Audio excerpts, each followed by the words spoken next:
Every single champion besides Alex Volkanovski has lost their belt within the last 14 months, and we are now identifying the changing of the guard, with the middleweight division alone having seen 3 champs in the last year. MMA is getting harder to accurately predict, with so-called experts confidently calling a fight, only to get it worse than British weather predictions.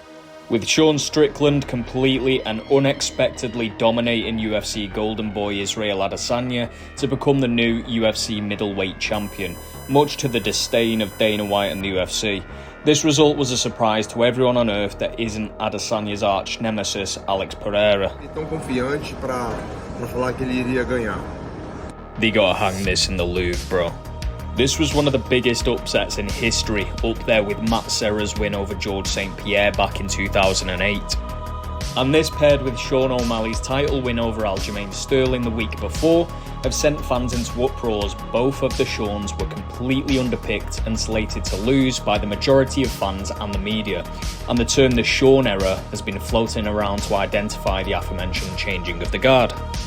The question being, why has the UFC title spot become a revolving door, with the longest champion reigns and win streaks being Mighty Mouse with a ridiculous 11-fight defensive reign, followed by Anderson Silva with 10 wins, which is arguably even more impressive, being at a much harder weight division in middleweight, and third place going to GSP with 9 successful title defences, and all 3 of these fighters have been often brought up in the GOAT conversation.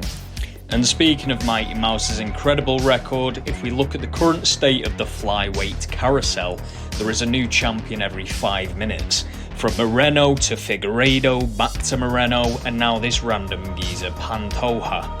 Don't tell me the trade the UFC made to swap Mighty Mouse for Ben Askren wasn't the worst decision they have ever made. So what's happening then? Is it something in the water? It seems like every other week there's some sort of upset where champions aren't just being beaten, but they're being straight up embarrassed and dominated in there by the underdog. Is he looking completely gun-shy against Strickland, even in the 5th round when he knew he was down on the scorecards and he was about to lose? It inspired nothing. Where's that Rocky mentality gone, bro? We also saw this with Thug Rose, gun-shy after walking out, cringely exclaiming, "I'm the best," to give the most mediocre performances anyone's ever seen, and losing a belt to Carla Esparza, the Cookie Monster. UFC women love naming themselves after food, by the way, have you noticed? This isn't just localised for champions either. We saw the same thing with middleweight contender Robert Whittaker and massive underdog Dricus du Plessis, where the latter bloke smashed Whittaker, raising many an MMA enjoyer's eyebrow.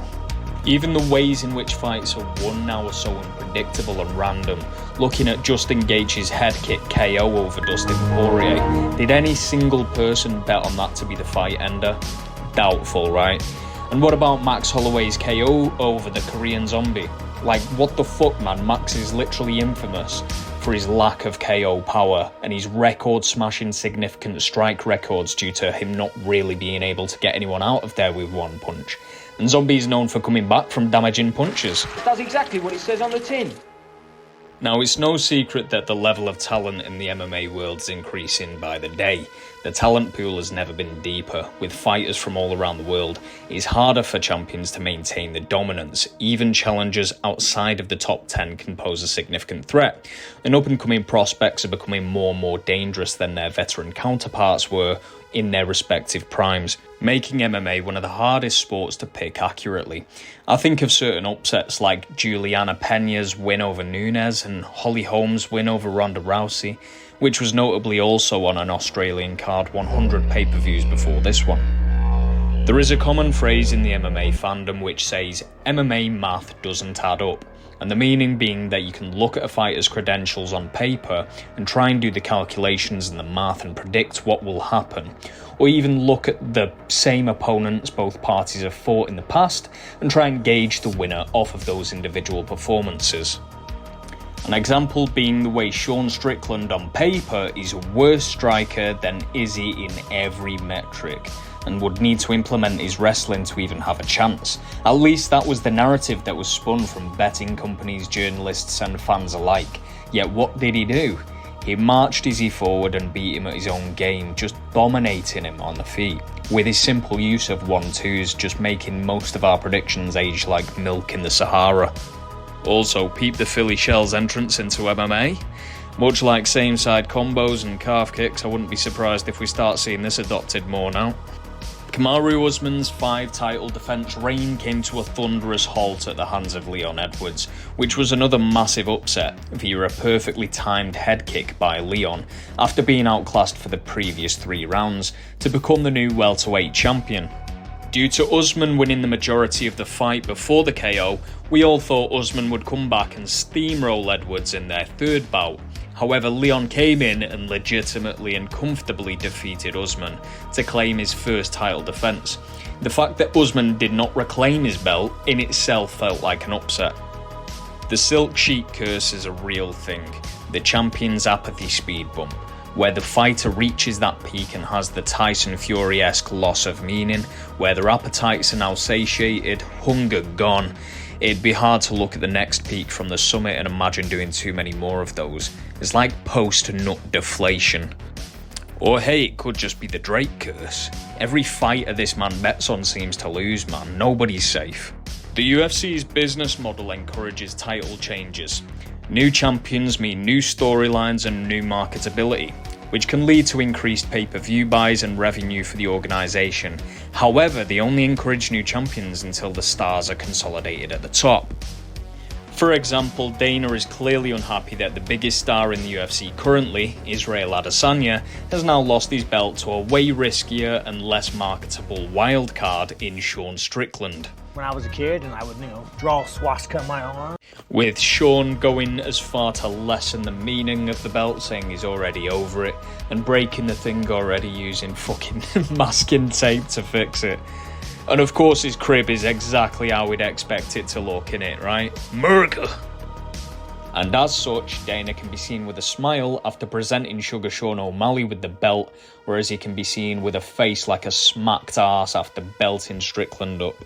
There is clearly a narrative that the UFC creates based on their poster children, and if you don't fit the bill, they will compose your fight timeline as how it suits said narrative, therefore leading in more title switches due to them throwing everything but the kitchen sink at a new unrequited champion such as Strickland or Aljamain to get the Golden Boys to or back to the top, leading Dana to suggest an immediate rematch despite the fact that Sean dominated Izzy, which isn't the same treatment Aljamain Sterling got when he requested an immediate rematch, as Dana wants O'Malley, the Golden Boy, to stay put. In addition to the narrative manipulation, there are other factors that can throw a spanner in the work of champions' title reigns and win streaks, things such as good old age and longevity, which catches up with everyone, even the most dominant champions. As fighters get older, maintaining their peak performance becomes increasingly more difficult, making them more vulnerable. This is an obvious point, but it's something I had to touch on briefly, as it is one of the biggest factors.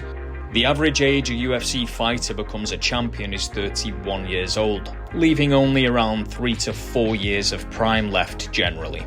And with the inactivity of title fighters, that will only lead to a limited number of title defences, meaning reaching the pinnacles of Mighty Mouse and Silva's title defence records is very, very difficult. So while predicting UFC outcomes remains a thrilling challenge, it's also a reminder of the sport's dynamic and ever-changing nature, and I personally wouldn't have it any other way. So how will the future look? Will we ever see anyone beat those records or match them? Could Khabib have matched and or surpassed the defensive records if he didn't retire? Thanks for ruining it, Khabib's mum. Cheers for that, love. Nah, I'm kidding. It's kinda sweet.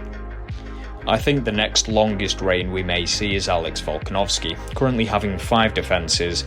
That's providing he chooses to stay at featherweight, which I doubt he will do after cleaning out the division, and showing that he can hang with the big lads with an impressive performance against Islam Makhachev at lightweight. Although he lost, he didn't look majorly outclassed at all. So who's next for the chopping block? Will Colby Covington beat Leon Edwards to fulfill the Make America Great Again trinity? Will Max Holloway ever beat Volkanovski again, or become champion again? Will champions become more and more fleeting and transient in their reign? Is the future GOAT brewing in the stomach of an unsuspecting Dagestani woman right now? Maybe there's a particularly aggressive toddler in Japan ready to spin the sport on its axis. Who knows?